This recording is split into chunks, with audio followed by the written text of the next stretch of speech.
and welcome to Babies with Knives. This is Crash Course Corner, where we teach you the basics of how to play a game system.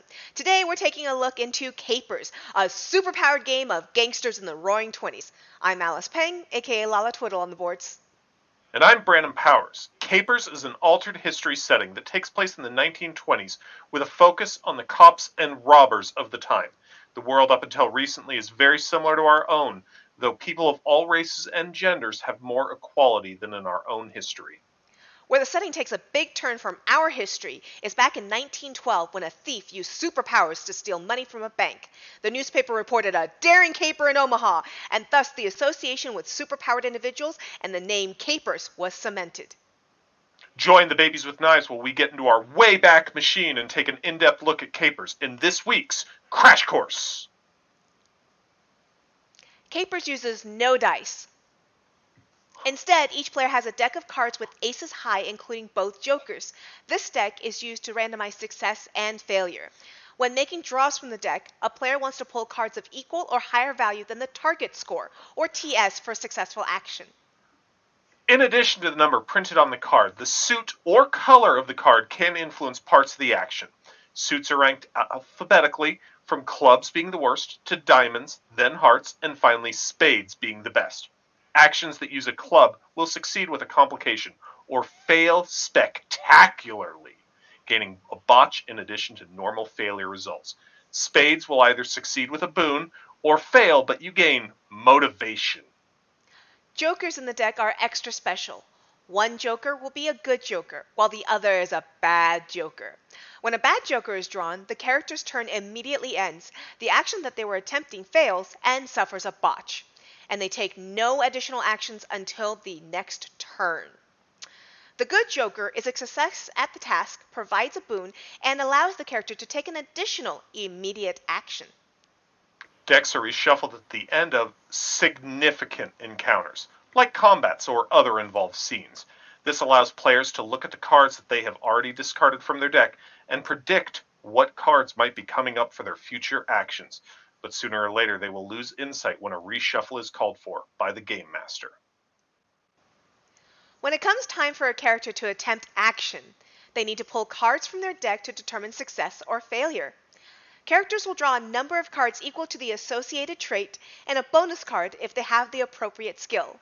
These cards are drawn one at a time and evaluated individually. A character able to draw multiple cards on an action would look at their first card and decide if they wanted to use that card on the action or if they wish to ignore that card and try for the next card in their deck. Static difficulty ranges from 4 being a routine check, to 10 being a challenging, to ace being incredibly difficult. Actions directly affecting another character use their appropriate trait defense as the target score, or TS. The last option is when two characters are in direct competition, such as arm wrestling or hide and seek. On these opposed actions, the characters flip their first card together, with both seeing what the opposition currently has, and each deciding whether they want to stand with that card or draw a new card. This continues until the parties have exhausted their individual draws on the action, giving the more skilled party an advantage in potential cards. Characters attempting actions under beneficial circumstances have advantage, and those that try to do the same thing under poor conditions have disadvantage. Advantage will increase the number of potential draws by 1, while disadvantage reduces those draws by 1. A character can only have one instance of either, and if they have both advantage and disadvantage, both effects are cancelled out, and the trait check is performed normally. Characters who are reduced to 0 cards cannot attempt the action. Results of clubs and spades are especially noteworthy in capers, either providing extra benefit or extra penalties on success and failures. Successes with spades provide a boon, some sort of mechanical benefit to you, or a penalty to the target of your action. Failures with spades provide motivation, a bonus point of moxie that must be spent on the character's next turn during a trait or power check. Successes with clubs come with complications to simulate how the character has just barely accomplished their goals. Complications do not negate the success of the action, but provide some penalty or downside for the character. If you aren't certain what to do for a botch, consider giving disadvantage to the next check the character makes. Failures with clubs are botches. These are especially bad, where not only did you not succeed, but the winds of fate have caused you additional hardship, or even have your action or power check backfire on you. To mitigate the penalties of a botch, characters gain a moxie.